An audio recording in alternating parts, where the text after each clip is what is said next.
আজকে আমি আমার বেস্টুর শ্বশুরবাড়িতে গিয়ে কি খেয়েছিলাম, কি করেছিলাম সব কিছু থাকছে আজকের ব্লগে। তো চলেন প্রথম থেকে শুরু করা যাক। হ্যালো এভরিওয়ান, আসসালামু আলাইকুম। আপনারা সবাই কেমন আছেন?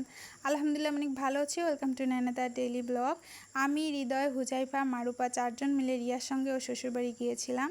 তো নতুন আত্মীয় বলে কথা, মিষ্টি নিয়েছিলাম, আর যেহেতু আমের সিজন তাই আমও নিয়েছিলাম।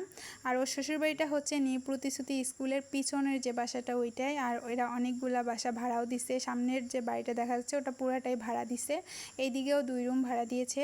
আর এটা হচ্ছে গেস্ট রুম, আর পাশের রুমটা হচ্ছে বান্ধবীর, আর তার পাশের রুমটা হচ্ছে ওর শ্বশুর শাশুড়ির।